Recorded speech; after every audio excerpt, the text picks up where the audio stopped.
Welcome back, dreamers. Thank you for rejoining me, or staying with me, or tuning in to the Mystic Escape.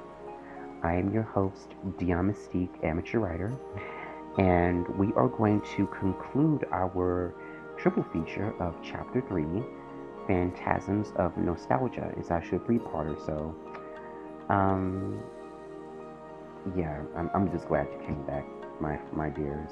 Um,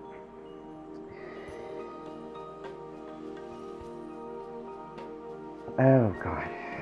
Whew. Yeah, I'm still recovering from those feels. It got me kind of all choked up a bit. In the second portion, I described a little bit at the end, but if you didn't feature it, you didn't tune into it, I'm going to say this: you got reintroduced to Mark Antony. You saw a different side of him. It covered a very sensitive topic about his family, and to a lot of people, if you've ever been, you're an orphan, or if your parents, you don't know them, or you don't have much of a strong connection with them as you would like to, or they died on you when you were very young. I do apologize if that was a sensitive subject, but the whole thing about this is the feels. It helps you relate to the character and what they're going through and why they behave that way. I mean, you're a child who is placed into adoption and given to this family that is pretty much kind of crazy, and they raise you in an arrogant and evil way that turns you into this type of character that's just like a wild animal. But then along the way, you meet someone, that gives you a beacon of hope, and allows you to know that you are human and that you are something besides that animal that you was raised to be. That's the type of person Mark Antony is. And he's trying to search for this person that means so much to him. So much to him.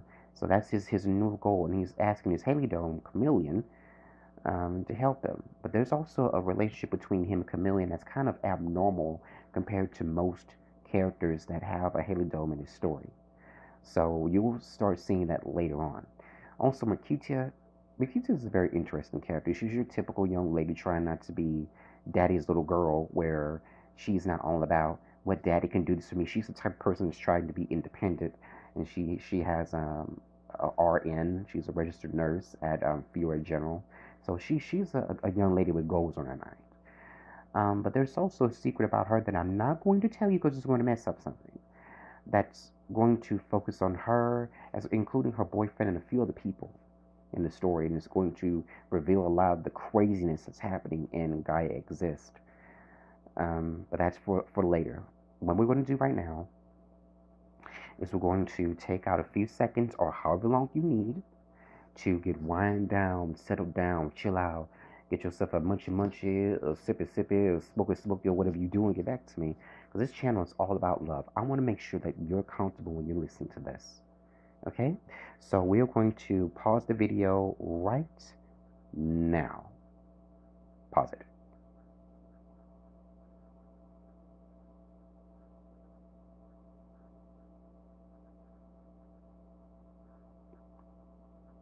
And we're back. And I do apologize about the timing in the last video, but like I said, um, yeah, I'm still new to this, so I'm kind of nervous trying to get over some things, but alright, here we go. We were continuing after the second blind spacing in the chapter 3 document on my FictionPress account. Alright? Alright. Meanwhile, on the other side of the world, in the grand supercontinent of Eonis, Flight E497 touched down minutes ago. Dozens occupy the Bravada National Airlines outlet, one of them being a chatty femme with a personality that makes her stand out. Someone boisterous and enthusiastic, but not the type that, to the point that she's attracting unnecessary attention. Hello, this is Gloria speaking. Oh, it's Mother Sweetheart. How are you doing, Angel My Smooches? Yes, it's Angel's mother, Gloria, who's visiting Eonis for business matters. A charming yet spicy 40-something whose personality confesses where Angel gets his public face from. At the moment, he's informing her of what happened at the White Serpent as well as the events that followed thereafter. The local massacre and uprising of fanatical supporters. Wait a second here. Um, Gloria pauses for a second before besides herself with confusion and outrage. I know about the bits of blood and all, but this killing themselves for something they know little about? That's foolish. I know, Mother. And the situation's getting worse. Angel converses with his mother from his cellular phone in the privacy of his workplace's break room. He's also enjoying a nice cup of coffee and a bagel, which is his daily usual. He speaks with an inner voice to keep things confidential. Mark Antony is stationed at the Gen. That's what they call Fiore General, which is the same place Mercutia works at. You know, the governor's daughter. Oh, her! Yes, I'm acquainted with little Miss Cutie. Oh, very sweet she is, but that concerns me. Mercutia is, well, she's a bit naive. I worry for her. Mother, you and I both know this reality isn't true. Hmm. It's fractured, all because of Dante and his stupid wish. We died several times, too many times, and I'm not dying again because some spoiled pusswipe wants to live an easy life. Damned if I let them hurt you again. I'll stake my life to protect you, as father would. Thank you, Angel. Mother appreciates that. But, but what, Mother? Gloria hears the concern in Angel's voice as a depth of worry only a son that cares for his parent could express. Excuse me, a depth of worry. She hears love and fear, a concoction of emotions that remind her of how precious their bond is. Unfortunately, these feelings are expressed in the grimmest of situations, which place our heart with condensed sensations of motherly love. Mother, are you there? Are you there? I know you and your friends made a resolution just recently. Angel receives a slight shock in hearing his mother's incredible insight. As she is a member of the Brotherhood of Shadows, the knighthood seeking truth and the restoration of the original reality, Gloria is also blessed with abilities that brand her as something beyond a normal human. The seamstress. She's been weaving her threads, informing the higher ranks of what's been happening, but I already knew, she confesses, earning her son's undivided attention. Uh, my Haley Dome is special, Angel. Well, I should say Angel, that's how, because she's actually Cuban.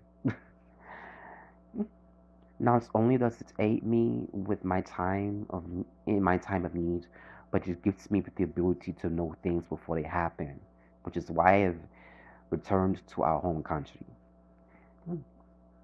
She is Cuban, but she was born in Iannis, which is basically North America. So, Angel's throat tightens with fear and anticipation. And what's going to happen? I can't disclose that right now, and I'm sure you understand why. Gloria recommences her travels, realizing she's currently out in the open, thus giving Angel a proper response would only jeopardize her reasons for being in Iannis. As a result, a small rift of understanding now separates them.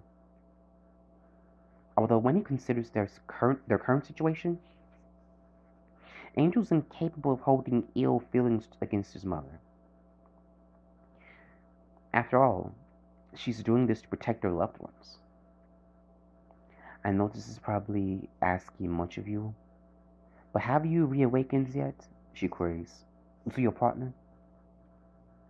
Yes, my partner is the reason why I'm still talking to you right now. That and our friends are also reawakened. How that was possible, I'm not sure, but I bet you anything it had something to do with an alternate resolution. Good. But this is only the beginning, Angel. Mother wants you to reacquaint yourself with your partner. Understanding one's partner is the key to strengthening as a warrior. The greater your bond, the fonder your wish, the stronger the both of you will become. Angel, hmm? Find your fondest wish. Take it from a lady of the previous generation. When the battlefield is tainted with so much blood that you confuse its origins, these connections will decide whether you live or die. Mm. And when she's saying partner, that's a term that the Helidomes and the Knights call each other their partner. So when a Knight is saying my partner, they're speaking of the Helidome or someone else's Helidome. If a Helidome is saying partner, they're speaking of their host, which is the Knight that hosts them inside of their spirit. So fondest wish. This term sounds vaguely familiar to Angel, so much that he becomes absorbed in what that means for him. Something that's so fond to the person, inner and outer. That is a mystery in itself. For someone who has seen so much violence with little reprieve, what could Angel's fondest wish be? Mother, I hate to cut it short, but I have to get back to work. He remembers making Gloria smile with motherly love. I will call you ASAP. We'll talk later. We'll talk more, okay? Be sure to follow up on that promise, sweethearts. These are turbulent times. I know, Mother, and I won't let you down. I miss you. I miss you too, my love. Stay strong. You too, Mother. Gloria ends her phone call with a begrudged finger, angry with herself for releasing her son so easily, casting him into a world that has already jaded him. Mind, body, soul, and heart. She hates the life she allowed him to absorb and the damage it has caused him, so much that she fears she may take her own life. As she leaves the outlet through the front entrance, Gloria notices a hooded enigma standing seconds from where she halts. The sight of him licks tears from her eyes that wettens her cheeks, caresses her chin, and anoints the pavement at her feet.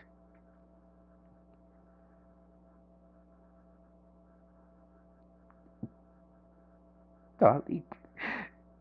This word escapes her lips and reaches the enigma's ears to manifest a charming grin upon his exposed chin. With a heavy heart, she approaches the limousine he stands next to, allowing him to assist her with her luggage. Sorry for bringing so much, but you know how I am about looking my best. She giggles as the enigma quickly loads her belongings in the trunk.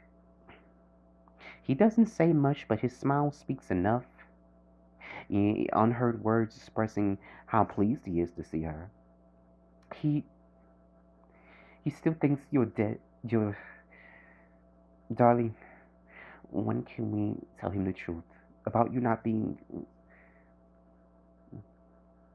This reality is fractured enough.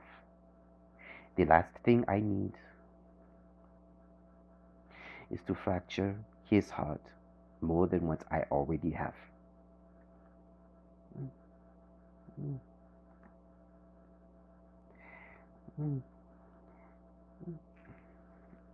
The enigma bears a voice deeper than the ocean floor, but within its leagues lies something that cries paternal love.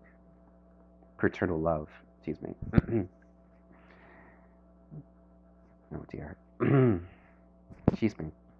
Love mixed with guilt, shame, and self persecution. A hatred of one's own person. This man, this enigma, he is the reason for Angel's current self. A killer he's played a huge role in creating for a just cause. Unfortunately, though he meant well, a person like Angel, he is much like Mark Antony, desperately struggling to preserve whatever good is left within his heart. Let this go, Gloria, before people get suspicious. The enigma prompts, closing the trunk and opening the passenger seat for him. Gloria graciously accepts his gesture, taking a seat without a fuss. The enigma closes the passenger seat door and takes the wheel, both securing themselves before takeoff. It's good you came when you did. Our branch could really use your assistances. Is that all, darling, or are you concealing your true feelings? The perceptiveness of Gloria. It strikes the enigma true, leaking tears from his eyes that she immediately tends with a gentle hand. Still, all feelings aside, they can't waste time regretting the past. Nostalgia will have to wait for another day, hopefully in the true reality. Realizing this, the enigma shifts into drive and escorts Gloria to a hidden location. All is done while traversing realities to Purgatorio so that travels can remain undetected. Ironically, amid their crossing, a little local savoring a lollipop witnesses their disappearance. Apparently still naive at heart, the child rubs his eyes and takes a second look to see absolutely nothing. That's strange. Maybe I should lay low on the sugar. I can't do a child's voice. I wish I could, though. As many would say, kids will be kids. This child in particular is the first of many doomed to learn of the existing nightmares. For she could perceive the limousine crossing realities. This ability may seem minor, but honestly, it's what will help her in the long run. And that is the end for chapter 3, y'all. You just got introduced to a new character. And this character is very interesting in that it's a child. Now, a child in the midst of all this crazy stuff, honey, you know it's going to get heavy. And some seriously wild and crazy stuff is going to be happening in the next chapter. So, forewarning, it's going to be graphic. It's going to start focusing more on a little bit more, just a little bit on the action. And it's plot driven. It's for the story. Remember, action in the story is only because it's necessary. The story is based more so on necessity than just fan service. You know what I'm saying? So it's more concrete and it's more solid that way because everything is aligned where it needs to be. This child is a very critical portion of the story, just like some of these characters. So let me know what you think about what happened in this portion. Angel not knowing that, as you've noticed, that person that Gloria was talking to is Angel's father, y'all. He's not dead, he's alive. And some things had to be done in order for Angel to be a knight. It's a part of something called the coupling. Knights and their halidomes are basically a couple, they're a team, and it's called coupling. The coupling process, for a lot of them, is really, really trying and really, really grueling and really, really difficult. And Angels is considered one of the hardest ones because Garida, his halidome, is basically a symbol of war, and it's an usher of the, I think the Hindi god of death. So that, oh my goodness, y'all. Anyway, I'm not going to get off too deep into this, but I'm going to stop right here. RCS people, I'm so thankful for you staying with us, with me, and well, all of us here at Team Mystic Storm for this portion of chapter 3. Let me know what you think. Like I said before, about what's happening, because this is kind of getting a little bit crazy now, even to me. And I haven't read this in over a month, so it's kind of new to me myself. Anyway, we're going to stop it right here. And remember, people, be free, be open minded, and love each other. Blessings to all of you, and have a great evening.